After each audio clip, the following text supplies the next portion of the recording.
ನಮಸ್ಕಾರ, ಎಲ್ರಿಗೂ ನಮಸ್ಕಾರ. ತುಂಬ ಖುಷಿ. ಏನು ಹೇಳೋದು, because Chaitanya is a very dearest friend of main, very Young friend of main ಅಂತ ಹೇಳಬೇಕು ಅಂತ ಹೊರಟಿದ್ದೆ, ಬಟ್ ಆವಾಗ ನಾನು ಯಂಗ್ ಅಲ್ಲ ಅಂತ ಆಗ್ಬಿಡುತ್ತೆ. So is a very dearest friend of mine, the full family. I look up to his parents as my parents. So ಅವರೆಲ್ಲ ಇದ್ದಾರೆ ಇಲ್ಲಿ, ಭಾಳ ಖುಷಿ. ಯಾಕಂದರೆ ಚೈತನ್ಯನಂಥ ಟ್ಯಾಲೆಂಟೆಡ್ ಮಾಡರ್ನ್ ಸೆನ್ಸಿಬಿಲಿಟಿ ಇದ್ದವರು, progressive minded people should be making films. ಆವಾಗ ಅದು ಸಮಾಜಕ್ಕೂ ಒಳ್ಳೆಯದು, ಸಿನಿಮಾಕ್ಕೂ ಒಳ್ಳೆಯದು, ಒಂದು ಹ್ಯುಮ್ಯಾನಿಟಿಗೂ ಒಳ್ಳೆಯದು. ಸೊ ಅಂಥವ್ರು ಮಾಡ್ತಾಯಿದ್ರೆ ಎವ್ರಿಥಿಂಗ್ ಈಸ್ ಫೈನ್ ಅಂತ ಅರ್ಥ. ಸೊ ಅದಕ್ಕಾಗಿ ನನಗೆ ಖುಷಿ ಆಗ್ತಾಯಿದೆ, ಅವನ ಸಿನಿಮಾ ಆಗ್ತಾಯಿದೆ ಮತ್ತು ಒಂದು ಹಾಡು ಬಿಡುಗಡೆ ಆಗ್ತಾಯಿದೆ. And I am also part of it through this song ಅಂತ ಭಾಳ ಖುಷಿ ಆಗ್ತಾಯಿದೆ. And I am very happy Santosh Narayanan ಅವರ ಕಂಪೋಸಿಷನ್ಗೆ ನಾನೊಂದು ಹಾಡು ಬರೆಯೋಕ್ಕೆ ಆಯಿತು ಅನ್ನೋದು, because I am a fan of his compositions. ಅದೊಂಥರ ಮಜಾ ಇರುತ್ತೆ ಒಂದೊಂದು ಥರ. ಅಂದರೆ it's like when you are going to somewhere, ಇಲ್ಲಿಂದ ಎಲ್ಲಿಗೋ ಹೋಗ್ತಾ ಇರ್ತೀವಿ, Kerala or somewhere, suddenly you will see somewhere one board on the sign board on a road, Ooty 90 kilometers. You feel connected to Ooty. Are Ooty here? We had gone to honeymoon 40 years ago. Ooty 90 kilometers. So same way Narayanan, Santosh Narayanan, we might have heard so many songs, so many things. And suddenly I am now writing one song for him. See that kind of a connections. Because I have been writing in Kannada since last 15 years. I have written 500 songs almost.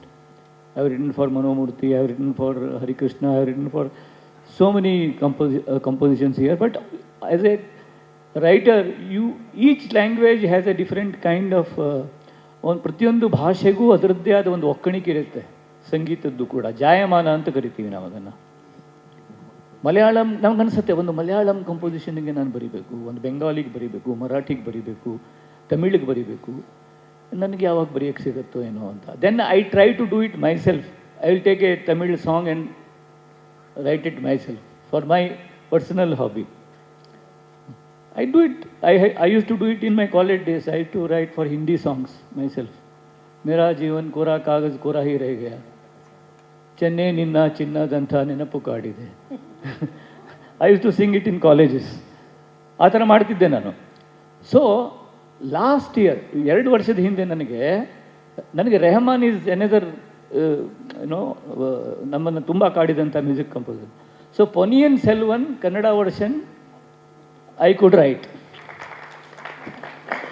PS1 and PS2.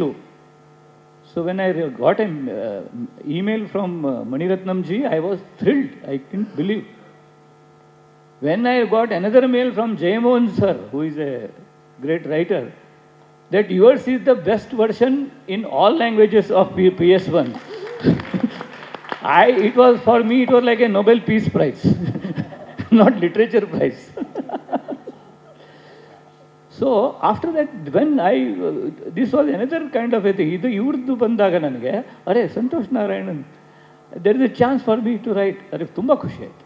So immediately ನಾನು ಹೇಳಿದೆಪ್ಪ, ನನಗೆ ಈಗ ಪ್ರೇಮ ಕಾವ್ಯವನ್ನೆಲ್ಲ ಈಗ ಹುಡುಗರು ಬರೀಬೇಕಪ್ಪ, ನಾವೇನು ಬರೆಯೋದೀಗ ಅಂತ ಹೇಳಿದೆ ಇವರಿಗೆ. ನಾನು ಅವರಿಗೆ ಚೈತನ್ಯಗೆ ಹೇಳಿದೆ ನಾನು, ಇಲ್ಲ ನೀವೇ ಬರೀಬೇಕು ಅಂತ ಹಠ ಒಂದು. ಸೊ ಆಮೇಲೆ ಬರೆದೆ ನಾನು ಅಷ್ಟೇ, ಮತ್ತೇನು ಹೇಳೋದು. ಆದರೆ ಈ ಕಂಪೋಸಿಷನ್ ಯಾಕೆ ನನಗೆ ಇಷ್ಟ ಆಯಿತು ಅಂತಂದರೆ, why I like this composition ಅಂದರೆ, ಈ ಕಂಪೋಸಿಷನ್ನಲ್ಲಿ ನನಗೆ ಆ್ಯಸ್ ಎ ಕನ್ನಡ ಲಿರಿಸಿಸ್ಟ್ ನನಗೆ ಇಷ್ಟ ಆದದ್ದಂದರೆ, it has in its structure crossword quality ಇತ್ತು ಅದಕ್ಕೆ. You have crosswords quality. That's why I have use that repeat words. ಮರೆತು. See, I could have used 2 different words. I have repeated words there. In crosswords, you have like this, no? Sometimes. ಈ ಪದಬಂಧ ಅಂತ ನೋಡ್ತಿರಲ್ಲ ನೀವು. So there I use the same words again, because for a listener, ಕೇಳುಗನಿಗೆ ತುಂಬ ನೀವು words ಹಾಕಿಬಿಟ್ರೆ ತುಂಬ jumble ಆಗಿಬಿಡುತ್ತೆ. There are many words, ತುಂಬ ಶಬ್ದಗಳಿವೆ ಹಾಡುಗಳಲ್ಲಿ, ತುಂಬ ಆಮೇಲೆ ಇವತ್ತೇನಾಗಿದೆ ಅಂದರೆ ಕಾಲ ತುಂಬ ಚೇಂಜ್ ಆಗಿದೆ, ಜನಗಳಿಗೆ ಕಾಂಪ್ರಿಹೆನ್ಷನ್ ಟೈಮ್ ಕಡಿಮೆ ಆಗಿದೆ. People cannot comprehend too many things in a small song. So then you have to give them spaces. So then you have to repeat. So ಅಲ್ಲಲ್ಲಿ ರಿಪೀಟ್ ಮಾಡೋಕ್ಕೆ ಅಲ್ಲಿ ಸ್ಪೇಸ್ ಇದೆ. ಅದೊಂದು ಕ್ರಾಸ್ ವರ್ಡ್ ಕ್ವಾಲಿಟಿ ಅಂತ ಕರಿತೀನಿ ನಾನು. ಸೊ ಆ ಥರ ಎಕ್ಸ್ಪೆರಿಮೆಂಟ್ ನನಗೆ ಮಾಡೋಕ್ಕೆ ಈ ಕಂಪೋಸಿಷನಲ್ಲಿ ಚಾನ್ಸ್ ಇತ್ತು. ಸೊ ಆಮೇಲೆ ಇಷ್ಟು ಅಲ್ಲಿ ನಿಬಿಡವಾದ ಕಂಪೋಸಿಷನ್ ಇದ್ದರೂ ಕೂಡ there is lot of silence in his composition. So that's very, and it's a background song. Background song ಇರೋದ್ರಿಂದ ದೆರ್ ಇಸ್ ಎ ಸೈಲೆನ್ಸ್. ಯಾವಾಗಲೂ ಮಾಂಟಾಜ್ ಸಾಂಗಲ್ಲಿ ಸೈಲೆನ್ಸ್ ಇರುತ್ತೆ. ಅದಕ್ಕಾಗಿ ನನಗೆ ಇಷ್ಟ ಆಯಿತು. ನಾನು ಸೈಲೆನ್ಸ್ ಬಗ್ಗೆ ಮಾತಾಡಿಕೊಂಡು ಇಷ್ಟೊತ್ತು ಮಾತಾಡ್ತಾ ಇದ್ದೀನಿ ನಾನು, ದಯವಿಟ್ಟು ಕ್ಷಮಿಸಿ. ಯಾಕಂದರೆ ತುಂಬ ಐ ಎಂಜಾಯ್ ಡೂಯಿಂಗ್ ಇಟ್, ತುಂಬ ಇಷ್ಟಪಟ್ಟೆ ನಾನು. ಆಮೇಲೆ ಓಪನಿಂಗ್ ಪಲ್ಲವಿ ಬಗ್ಗೆ ದೇರ್ ವಾಸ್ ಸಮ್ ಪ್ರಾಬ್ಲಮ್, ಅಂದರೆ there was some, it was not very ಏನೋ ಇಷ್ಟು. ಅದಕ್ಕೊಂದು ಆಪ್ಷನ್ ಬೇರೆ ನಾನು, ಹೌದು, option I had to give which I sent. ಇದು ಶುರು ಮೊದಲು ಇರಲಿಲ್ಲ, ಶುರುವಲ್ಲಿ ಇರಲಿಲ್ಲ ಅದು, ಶುರು ಅದು ಆಮೇಲೆ ನಾನು ಕೊಟ್ಟಂಥ ಆಪ್ಷನ್ನು. ಪದ್ಮಾವತಿ ಮೇಡಮ್ ಅವರು 3 ಆಪ್ಷನ್ ಕೊಡ್ತಾರಂತೆ, ನಾನು ಯಾಕೆ 2 ಕೊಡಬಾರ್ದು ಅಂತ ಹೇಳಿ 2 ಆಪ್ಷನ್ ಕೊಟ್ಟೆ ಅವರಿಗೆ. ಆಮೇಲೆ ಪದ್ಮಾವತಿ ಮೇಡಮ್, ನೀವು ಒಂದು ಚೇಂಜ್ ಮಾಡಬೇಕು ನಿಮ್ಮದು ಸ್ಟೇಟ್ಮೆಂಟು. ಫ್ಯಾಮಿಲಿ ಕೂತು ನೋಡೋ ಚಿತ್ರ ಅಂತ ಹೇಳಬೇಡಿ, ಯಾವಾಗಲೂ ಥಿಯೇಟ್ರಿಗೆ ಹೋಗಿ ನೋಡೋ ಚಿತ್ರ ಅಂತ ಹೇಳಿ. ಇಲ್ಲಿದ್ರೆ ಮನೆಯಲ್ಲೇ ಕೂತು ನೋಡಿಬಿಡ್ತಾರೆ ಎಲ್ಲರೂ. ಈಗೆಲ್ಲರೂ ಥಿಯೇಟ್ರಿಗೆ ಹೋಗಿ ನೋಡೋ ಚಿತ್ರ ಮಾಡಬೇಕು ನಾವು. ಸೊ ಅದಕ್ಕಾಗಿ ನನಗೆ ತುಂಬ ಇಷ್ಟಪಟ್ಟು ಈ ಹಾಡನ್ನು ಬರೆದಿದ್ದೀನಿ.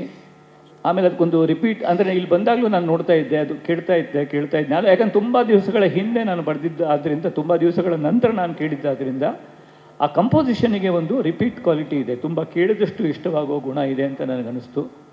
ಇಲ್ಲಿರೋ ನಮ್ಮ ಸ್ನೇಹಿತರು ಕೂಡ, ಸುನೈನಾ ಇತ್ಯಾದಿ, ಅವರು ಕೂಡ ಅದನ್ನೇ ಹೇಳ್ತಾ ಇದ್ದರು. ತುಂಬ ಖುಷಿಯಾಯಿತು. ಆಮೇಲೆ ತುಂಬ ಯಂಗ್ ಟ್ಯಾಲೆಂಟ್ಗಳದ್ದು ಒಂದು ಜಾತ್ರೆನೇ ಇದೆ ಇದರಲ್ಲಿ, ಎಲ್ಲರನ್ನು ನೋಡಿ ಖುಷಿಯಾಯಿತು. ಸೊ ಒಳ್ಳೆಯದಾಗಲಿ, ಶುಭ ಆಗಲಿ, ಮತ್ತು ಇನ್ನೂ ಹೆಚ್ಚಿನ ದಿನಗಳಿಗಾಗಿ, ಒಳ್ಳೆಯ ದಿನಗಳಿಗಾಗಿ ನಾವು ಕಾಯೋಣ. Thank you Santosh, all the best. ಮತ್ತು ಇಲ್ಲಿರುವ ಎಲ್ಲರಿಗೂ ಕೂಡ ನನ್ನ ಶುಭಾಶಯಗಳು.